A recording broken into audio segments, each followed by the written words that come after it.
지금도 부동산 투자하라고 엄청나게 많이 이야기를 합니다. 누가? 부동산으로 돈 버는 사람들이.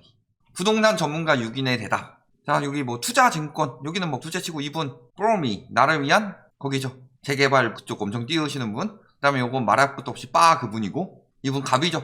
이분 리먼 때도 오른다고 하셨던 그분이죠. 그 다음에 이름만 봐도 도땡, 과경제, 여기 되게 많이 봤죠. 맨날 나오죠. 이게 뭐 하는 사람이에요? 건설업 쪽이겠죠. 건설정책연구원이면 말할 것도 없고, 이런 사람들 다 불러와가지고 당연히 오른다고 하죠.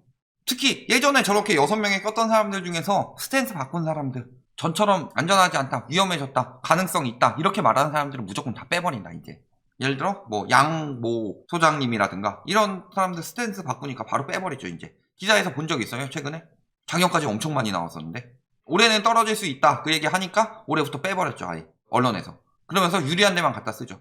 종부세 세금 전가할 수 있다, 뭐 이런 식으로 유리한 단어 이야기 해줄 때만 갖다 쓰지, 집값 전망할 때는 아예 빼버렸다. 이제 저들에게 전문가는 오른다고 하는 사람들이 전문가예요.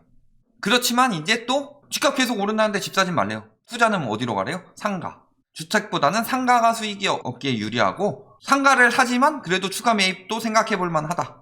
그리고 현금 흐름이 필요하다면 상업용 부동산으로 사라.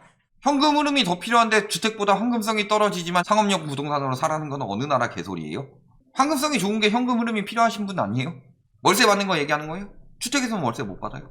상업용 부동산 지금 박살나고 있는데, 이런 이야기들 하고 있는데 주택, 상가, 그 다음에 요즘에 띄우고 있는 것들 뭐 있어요? 또 오피스텔, 생활용 숙박시설, 상업 업무용 부동산 거래가 늘어났다. 그러면서 경기 회복 기대감이 맞물리면서 활기를 띠고 있다. DSR 규제 강화하니까 수익형으로 돌아섰다. 뭐 이런 식으로 말하고 있는데 실질적으로 뭐예요? 상가 제외하고 여기 오피스텔 생수는 뭐 때문에 가는 거다? 저기 수요 몰리는 이유는 수익형 부동산으로 돈 벌어보겠다, 차라리 월세를 받는 게 낫겠더라, 이런 식으로 가는 게 아니다. 뭐예요? 다 이거예요. 지금 수익형 부동산 헐헐. 그 이유는 뭐예요? 전매. 진짜 노후 대비하는 사람들 말고, 노후 대비 하시는 분들은 예전에 사놨겠죠? 이 미친 가격에 사는 사람들은 뭐예요? 앞으로 계속 올라간다는 말을 믿고서, 혹은 떨어지기 전에 팔면 되지 라는 마음으로 뭐 하려고 하는 거예요? 전매. 나보다 더 바보만 생각해서.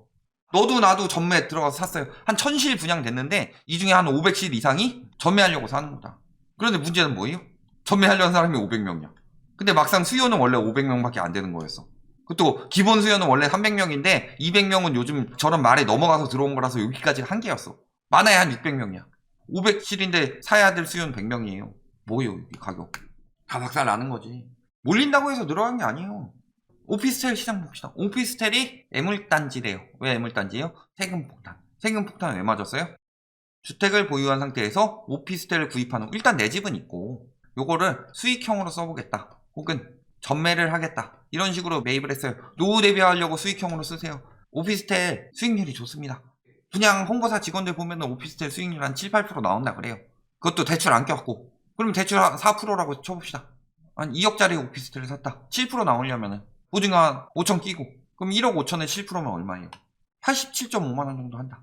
이런 가격으로는 안 되죠. 보통 저기 뭐 서울 분양하는 거 보면 한 7, 80 정도 받는다고 해요. 그냥 수익률 7%로 계산하려고 이렇게 한 거고. 그러면은 여기서 대출을 4% 껴서 내가 한 1억 정도 대출을 받는다. 그러면 수익률은 급격히 올라가죠. 대출 금리보다 수익률이 높으면 대출 받을수록 수익률이 올라가요. 근데 막상 오피스텔 가봐라, 수익률 누가 그렇게 받아요? 오피스텔 끽해야지. 뭐 2억 정도면 방 한 칸짜리 원룸인데 월세 80씩 내고 살 수 있어요? 아무리 서울이라도? 아니 강남 쪽은 받을 수도 있는데요. 강남 쪽은 2억 안 하고 끽해야지. 뭐 한 2억 정도 하는 데는 서울 저기 외곽 쪽일 텐데 그런 데서 80씩 주고 사는 사람이 어딨냐. 그러니까 공실 나지 않으면 수익률 개박살 나서 사는 거예요. 이자나 겨우 갚는 정도로. 그런데 문제는 뭐예요? 오피스텔에 요즘에 주거용으로 많이 들어가요? 사무용으로 많이 들어가요? 아니 우리 층에 한 20실 정도 있는 것 같은데 그 중에서 업무용이 한 18실이고 거주용이 한 2실 있어요. 이런 오피스텔이 있어요? 오피스텔의 태반은 주거용이죠. 오피스로 많이 가죠. 왜? 오피스텔은 비싸니까, 평형대에 비해서. 물론 장점도 있지만. 그러니까 어때요? 대부분 주거용으로 임대를 한다. 그러니까 오피스텔 하는 사람들이 뭐라 그래요? 전입신고 안 하는 조건으로 월세 깎아드립니다. 이런 데는 절대 들어가면 안 되죠. 대항력 없어져요. 예를 들어 12월 13일에 들어간 다음에 이 사람이 12월 15일에 근저당 잔뜩 받아가지고 2억짜리 오피스텔에 근저당 한 1억 6천 정도 받아놓고 가격 좀 떨어졌는데 나한테는 보증금 한 3천 받았네? 가격 한 2천만 원 떨어지니까 집주인 도망가면은 이거 보장 못 받아요. 전입신고 안 하면 대항력 없으니까. 속지 마시고 안 통하니까 주거용으로 결국 임대하게 되면 뭐 돼요?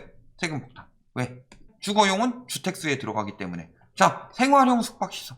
오피스텔과 호텔의 장점을 동시에 가지고 있다고 하죠. 반대로 단점도 동시에 가지고 있습니다. 생활형 숙박시설 역시도 주거용으로 임대하게 되면은, 그러니까 숙박용으로 임대하는 거는 문제가 없는데, 숙박용으로 하려고 샀다가 안 돼서 오피스텔처럼 주거용으로 해도 된다, 이런 식으로 했는데 막상 숙박용은 수익이 거의 안 되죠. 수익형 호텔이 왜 망하는데? 그러면은 숙박용으로 해봤자 수익이 별로 안 돼요. 그러면 차라리 안정적인 월세를 얻기 위해서 주거용으로 월세 주고 임대를 놨다, 오피스텔처럼. 그러면 얘도 주택으로 들어가 버린다. 그러면 종부세는 폭탄인 거죠. 그러니까 애물단지가 된다. 그럼 상가는 어때요? 상가 요즘에 사기 판치고 있습니다. 분양인 줄 알았는데 전매였다. 30여 개 상가 계약자가 시행사 A사에게 사기를 당했다. 적게는 수천에서 많게는 1억 이상 피해를 입혔다. 그래서 분양하는 것처럼 속인 후 실제로 전매 방식으로 자신들에게 되팔았다. 예를 들어서 상가가 한 50실짜리가 있었다. 그런데 직원들이 먼저 분양을 받아버렸다. 좋은 자리는.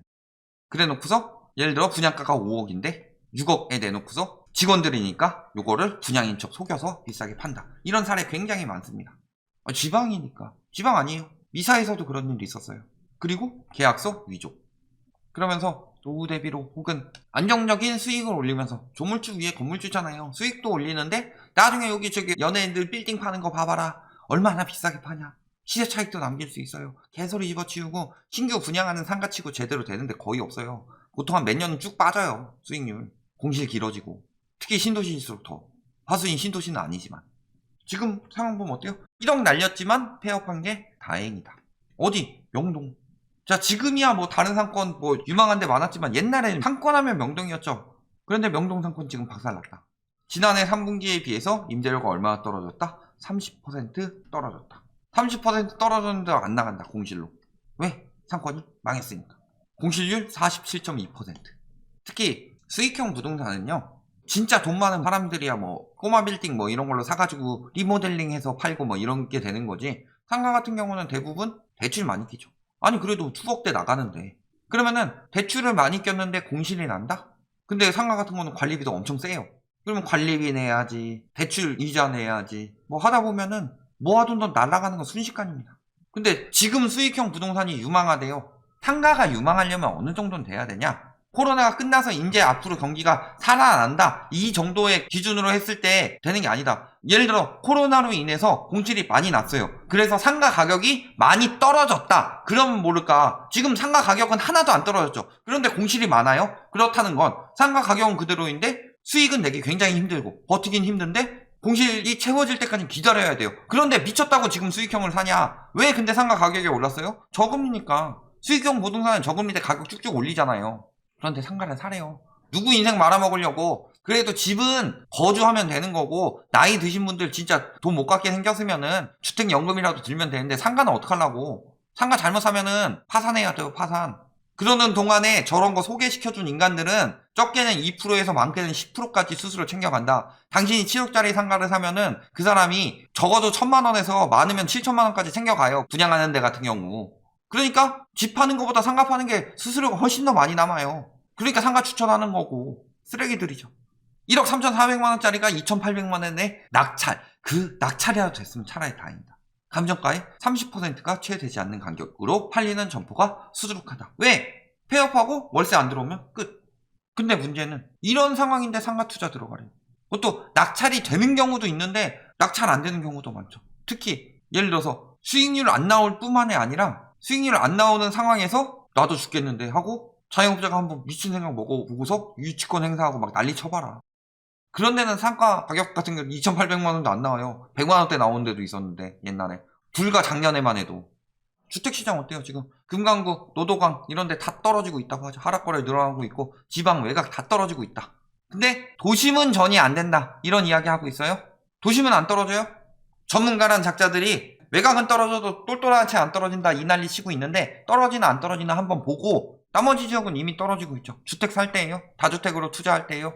집값은 계속 오르는데 주택 늘릴 때라고 이야기하는 인간들이 있는데, 이들이 늘려. 쥐들은 안 늘리고 맨날 남들한테 늘리라고 그래요. 근데 막상 보면은 그런 사람들은 벌써 그 이전에 들어갔다가 빠졌겠지. 사라고 하는 지역들 보면은 꼭 그런 인간들이 뭐라 그래요? 여기 사세요, 여기 사세요 하는 사람이 거기를 본인이 사면서 사세요라고 안 해요. 대부분은 본인이 안 사면서 사세요. 더 심각한 인간들은 그 지역을 본인이 먼저 사놓고서 본인이 팔면서 사라 그래요. 혹은 팔아놓고 사라 그래요. 근데 만약에 본인이 살 정도로 유망한 지역이다. 그러면은 누가 사느냐? 일단은 남들한테 안 알리고 본인이 사고 가족이 사고 뭐 친척이 사고 뭐 그 정도. 정말 친한 친구까지 잘 안 가죠 보통. 그걸 왜 남들한테 알려줘요? 알려주는 게 아니에요. 본인들은 이미 차익 다 내고 나왔으니까 이야기하는 거지. 자, 대출금리 계속 오르고 있죠. 4% 넘어가면은 소득 상위 절반은 부동산 구매 포기. 상위는 포기한다. 소득 하위는 살 수 있어요? 대출이 안 나오는데.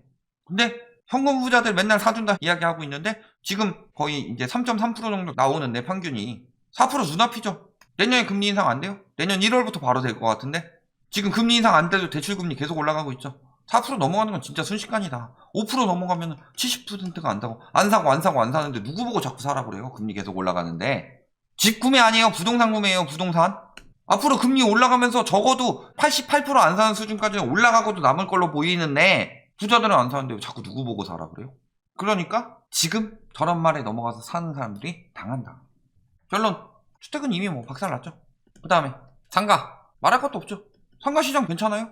상가 시장은 수익률보다 일단 가장 먼저 봐야 될 게 공실률이 얼마나 되느냐. 공실이 매우 높다는 건 매우 위험한 시장이라는 소리예요. 낮더라도 세입자가 있으면은 월세 받아서 버틸 수라도 있는데 공실이 나면 버티지도 못한다. 근데 상가는 단위가 수억 단위이기 때문에 떨어지면 개박살 나는 거죠. 오피스텔, 생숙 말할 것도 없죠. 이걸 왜 사요? 오피스텔 아파트 대체해서 뭐 각광받는다 이야기하지만 오피스텔은 재건축도 안 되고 용적률만 높아서 대지 지분 적고 주차 공간도 적고 요즘 1인 가구가 오피스텔 살 거다 1인 가구들 돈도 없고요. 비싸게도 못 사주고요. 만일 산다고 치더라도 같은 가격이면 오피스텔 안 사죠. 취득세도 비싸고 생숙 말할 것도 없고 이거는 오피스텔 입은 수익형 호텔이고 부자들은 앞으로 점점 더 안 산다. 왜? 금리 올라가면 무너질 거 뻔하니까. 그런데 자꾸 누구한테 팔려고 하냐. 지금 사는 사람들 완전 당하는 거다. 여기까지 말씀드리겠습니다.